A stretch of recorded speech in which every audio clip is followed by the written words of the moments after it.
So let's start talking about your application. When we say application, we're referring to your complete application.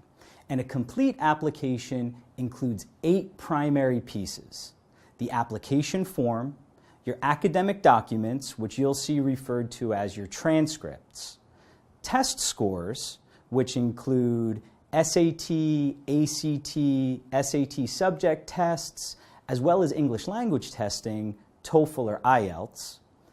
Your essay is the 4th part, letters of recommendation the 5th, school forms the 6th, activities list the 7th, and in number 8, we put in a big category for other. Because as you'll see, different universities will have different requirements. Some schools may require an interview.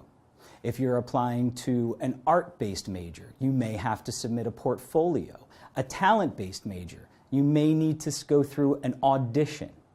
Don't worry, we're going to talk about all 8 of these pieces in depth later in the course. So, what do universities do with these 8 pieces? They use these pieces to answer 2 primary questions when evaluating you for admission. The first question is, will this student be academically successful? The second question is this student a good fit for our university? Let's talk about the first question. It's a logical question. The main goal of going to university is to get an education. So they need to look closely at your academic performance to try to understand how strong of a student you will be. Academically, educationally, how prepared are you? From the list of 8 pieces, there are certain pieces that they will look at to answer this question.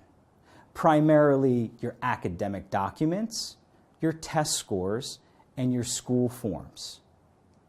Let's start by discussing the most important piece of your application, which is hands down your academic documents.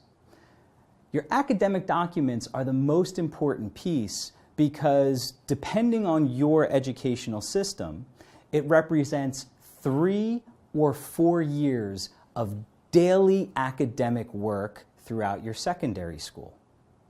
Universities are going to look at this academic document in many ways. How much did you challenge yourself? How well did you perform over time? And you have to remember that academic success predicts academic success. Test scores. I know you hate test scores, I hate test scores, lots of people hate test scores. But they are very, very important to your application and admissions decision. Why? Because it's the same test for everyone. The same test that you take in your home country is the same test that I would take here in the United States. And taking the same test allows for a fair comparison for all students. In addition, it helps universities gauge certain necessary academic skills. Finally, the one that you may not be as familiar with, school forms. School forms help the admission office know about your school, which is going to be very important. They'll be able to measure the quality of the education. And even more importantly, they'll see, have you taken full advantage of the opportunities that have been presented to you? Now, they take these 3 pieces and they use them to answer this question. And believe it or not, it's a simple yes or no answer. Yes, you're academically qualified, or no, no, you're not. It's also a fairly easy question to answer. And the answer is largely yes.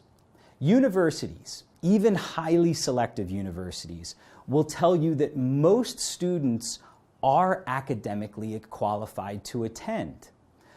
But most students don't get accepted. Why? Because there's a second question that we have to examine.